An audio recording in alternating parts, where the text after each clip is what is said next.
Mystery solved. We finally know the names of the two people in the royal family Meghan claims made racist remarks about an unborn Archie. And it might not be who you think it is. Hello everyone. Welcome back to the King YouTube channel. Well, we knew that Scooby-Doo's book Endgame was going to be an absolute disaster, but folks, we couldn't have even anticipated just how messy it is. In the Dutch edition of SCOBIE's new book Endgame, the names of the two members of the royal family who Meghan claims were racist towards an unborn Archie have been revealed. And Scabies is worried that he might be sued, so he is freaking out. He's trying to get the copies of the book halted, he's trying to get them off the shelves. But we're sure this was no accident. Page 6 reports, Xander Publishers confirmed Tuesday that it received a request from the U.S. to abruptly halt sales on Scobie's bombshell biography Endgame inside the royal family and the monarchy's fight for survival in Holland. A spokesperson for Xander told the Daily Mail, "I can't talk about the details.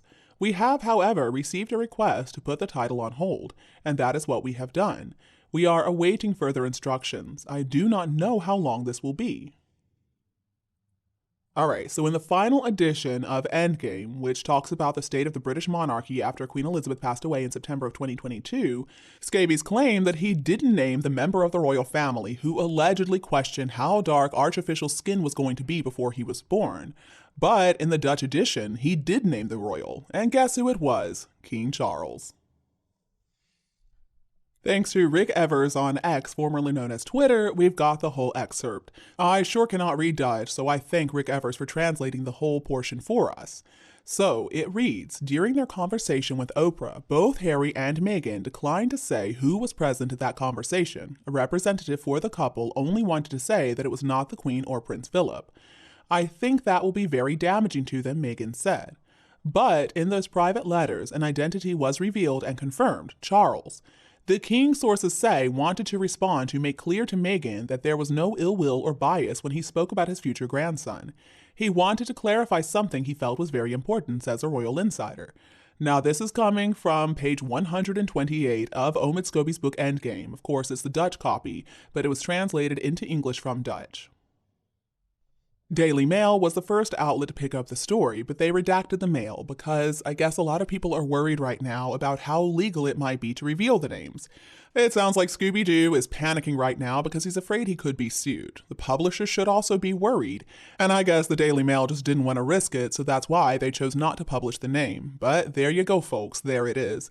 The great thing about the internet sometimes is that if you want to find out some information, if you just dig long enough, you can certainly come across it.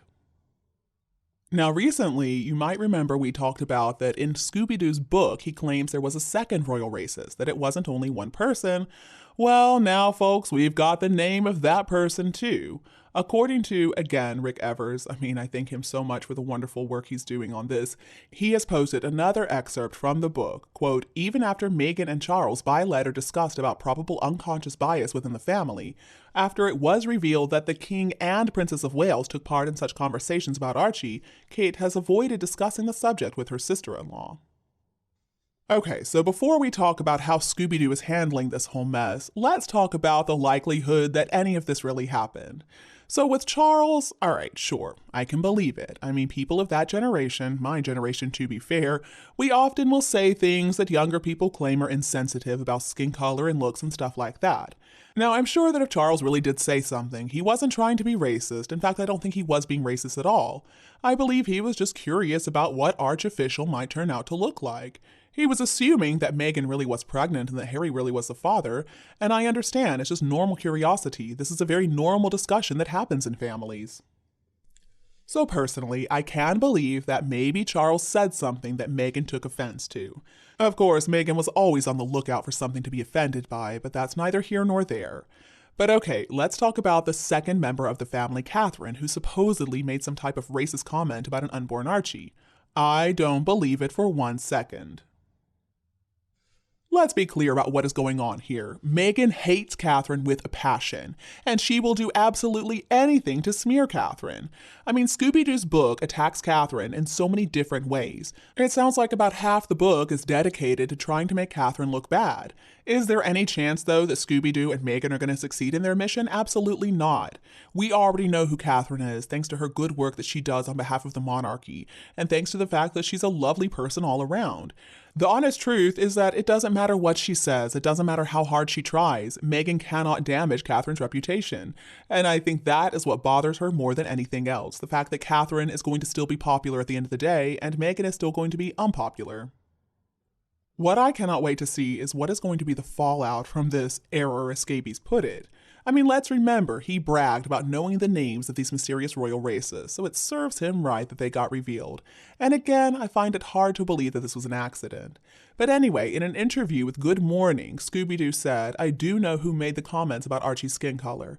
The names were mentioned in letters between Meghan and Charles that were exchanged sometime after the Oprah interview. We know from sources that Charles was horrified that that's how Meghan felt. Those conversations were, and that he wanted to, sort of as a representative for the family, have that conversation with her. And it is why I personally think they have been able to move forward with some kind of line of communication afterwards, though they may not see eye to eye on it." Now, Scooby-Doo has also said that he's not going to name who the person is because he's afraid he's going to be sued. Well, I hope he is sued. I hope the royal family sues him for all he's worth. He doesn't want to face them in court. He's scared, as he should be. And as for the Montecito moaners, Harry and Meghan, well, I think they are officially screwed.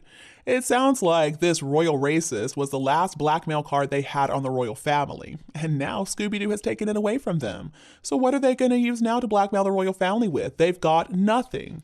Is this going to mean that they're going to shut up finally? Well, probably not. But it could mean that things are going to change in this relationship between Harry and Meghan and the rest of the family.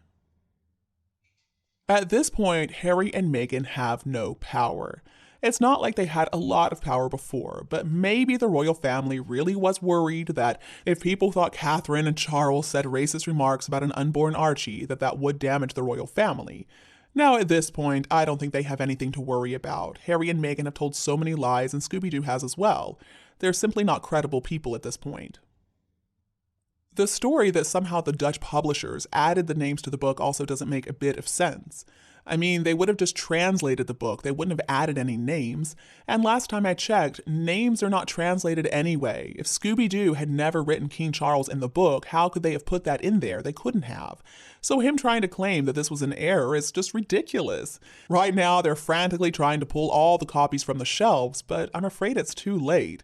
There are already at least a few copies circulating, and it's not like people are going to keep the content secret.